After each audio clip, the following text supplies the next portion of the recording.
ऐसी लगन, एक ऐसी अगन जो बुझे ना, जो टूटे ना। नाम के प्रति एक विशेष प्रियता। हे भगवान की ऐसी प्रचंड माया है कि रोज नाम महिमा सुनते हैं, पकड़ नहीं पाते हैं, रोज सुनते हैं। कैसे बड़ा विचित्र खेल है। हम सब सुनते हैं, हम सबको पता है यहां से नाम रूपी धन लेके जाएंगे और कुछ नहीं। उसकी तरफ से कितने हम उदासीन हैं। जो हमारे साथ नहीं जाएगा उसमें कितनी लगन है, जो हमारे साथ जाएगा उसमें कितने हम उदासीन हैं। उदासीन, कोई पीड़ा नहीं। नाम के बिना हमारा समय नष्ट हो रहा है। अब सोचो, कोई व्यापारी अगर वो 100 रुपए का घाटा हो जाए तो बर्दाश्त नहीं करता, क्योंकि वो और 100 रुपए प्लस मुनाफा ही चाहेगा। आप नाम के व्यापारी मानवदेह प्राप्त करके नाम का व्यापार करने के लिए आए हैं, आपका नाम छूट गया, आप घाटा बर्दाश्त कर लिए, इसका मतलब नाम के प्रति महत्व तो नहीं है आपका। बहुत विचित्र माया। जब नाम महिमा सुनो तो लगता है आज से केवल नाम ही जप करेंगे। थोड़ी देर के बाद एक ऐसी हवा चली कि भूल गए कि हमने कुछ सोचा भी था नाम के प्रति। लाखों बार नाम की महिमा सुनने पर भी नाम में रति नहीं होती। लेकिन जिसमें भक्ति का प्रादुर्भाव हो गया तो पहला लक्षण है वो नाम में रति कर लेता है। ये भगवान की माया नाम में रति नहीं होने देगी, पक्का। ये भगवान की भक्ति ही नाम में रति होने देती है। लाख समझाओ, नाम में रति नहीं हो सकती। और सब कुछ करने का मन करेगा, नाम सुमिरन का ये निश्चित निश्चित निश्चित भगवत प्राप्ति। अगर आपकी नाम की माला चल रही श्वासों में, बस निहाल हो जाओगे। कुछ पकड़ो या ना पकड़ो, निहाल हो जाओगे। मान लो हमारी बात।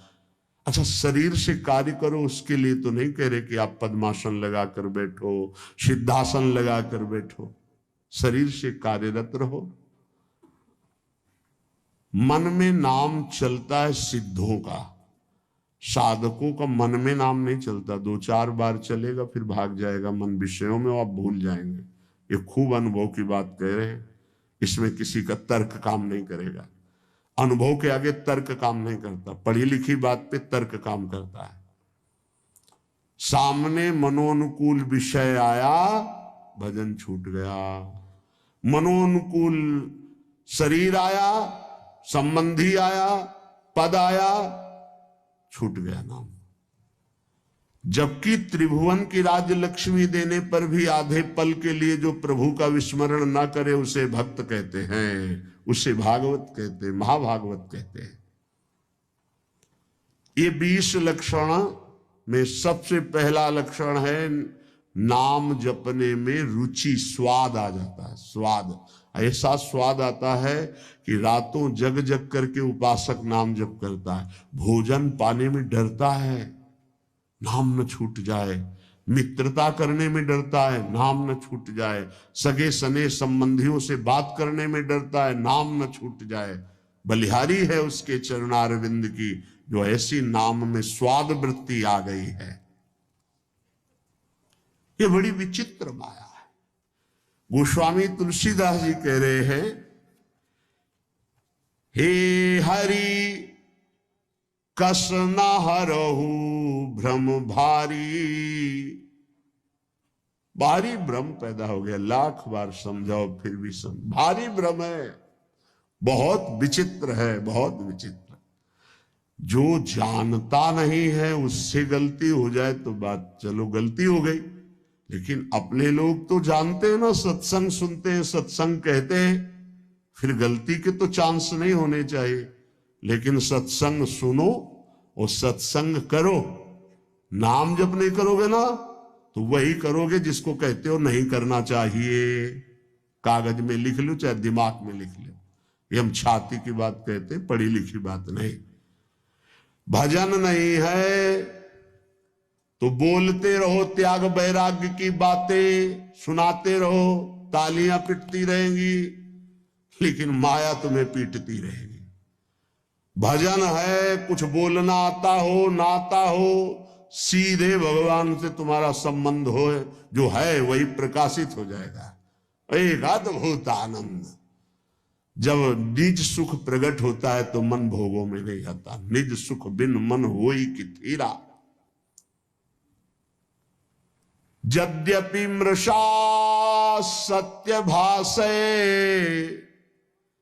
जब लगी नहीं कृपा तुम्हारी, हे हरि कस न हरहु भ्रम भारी।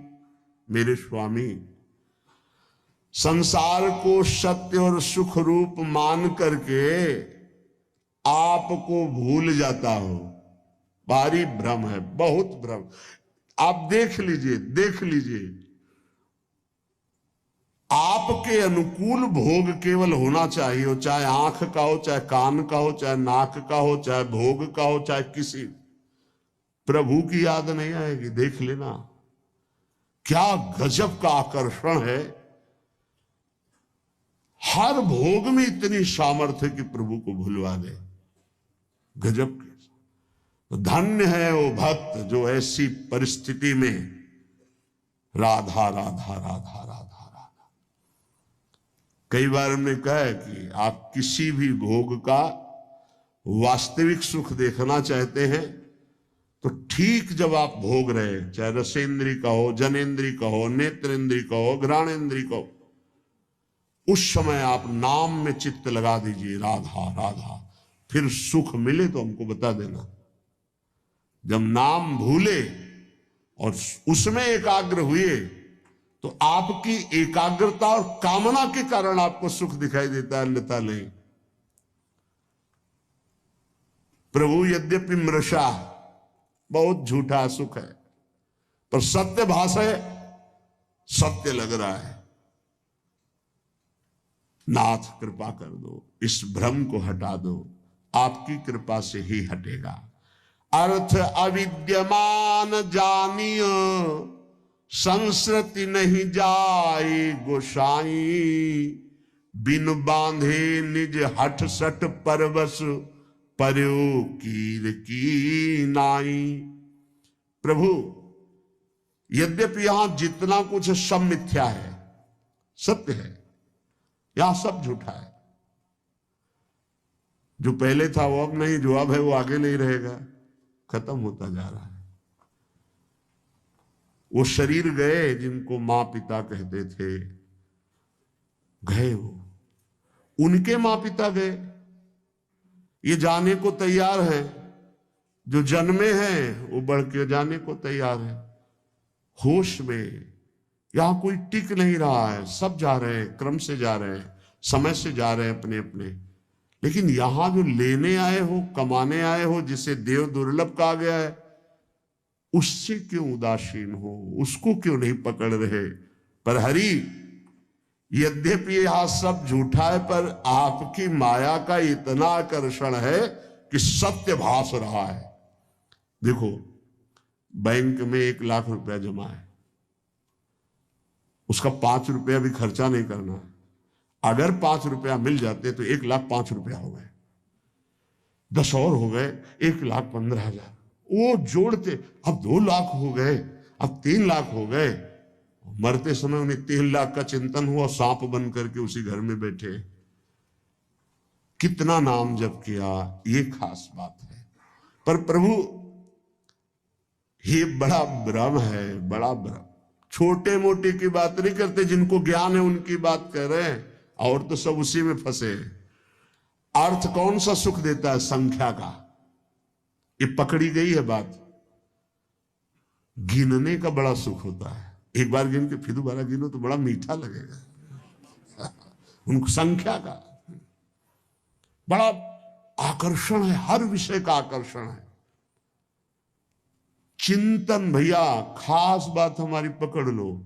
जगत में जो कुछ तुम्हें सत्य भास रहा है, सुख दे रहा है, उसका कारण तुम्हारा चिंतन है।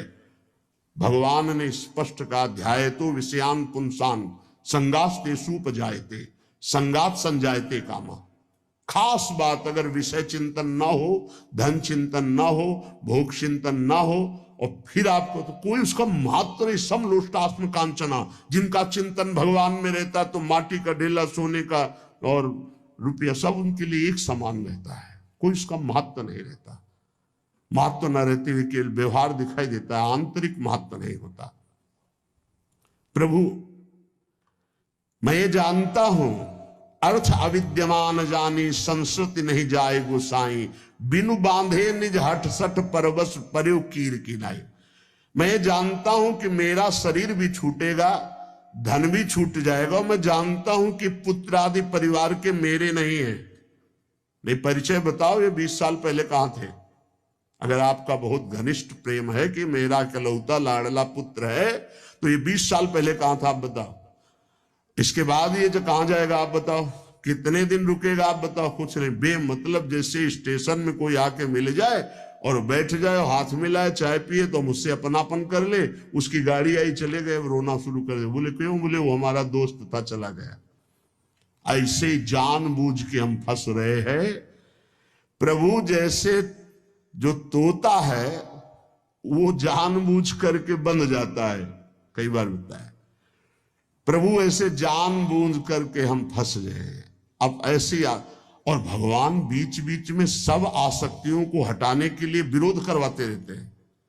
कटु वचन, प्रतिकूल व्यवहार, पुत्र से, पत्नी से, पति से, सबसे समझ समझ, कोई तेरा नहीं। वो चाहे जितना पिटे, वो चाहेगा उन्हीं को।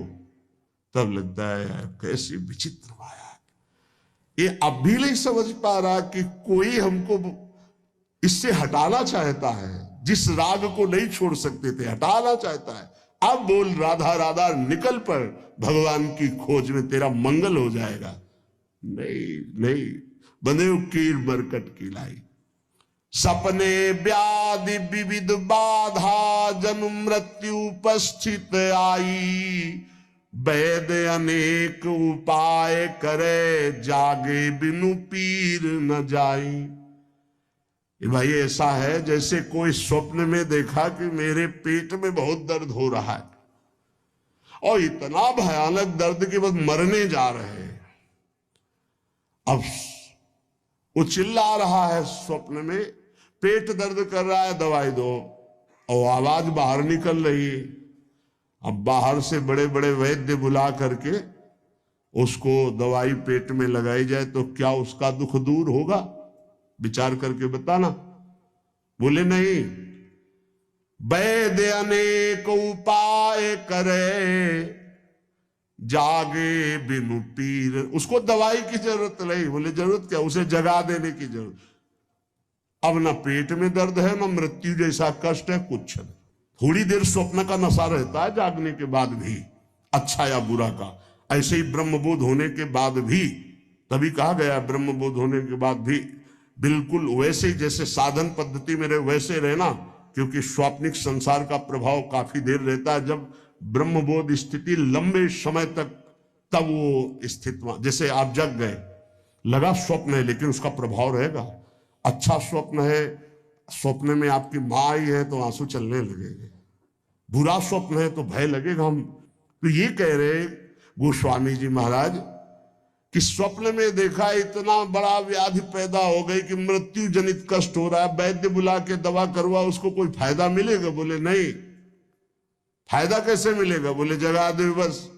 न रोग है न कोई पीड़ा है, पीड़ा पूरी महसूस होती। ऐसे ही श्रुति गुरु साधु समृति सम्मत यह, दृश्य असत दुखकारी, तेहि बिनु तजे भजे बिनु रघुपति, विपति सके को टारी। ऐसे ही ये जो तुम जागृत में देख रहे हो मायाकृत स्वप्न है, मोह निशा सब सोवनिहारा, देखे स्वप्न अनेक प्रकारा। तो बोले वो वैद्य कौन है? बोले वेद है, शास्त्र है, पुराण है और प्रवचन है। ये सब उस दुख मिटाने की औषधि है, पर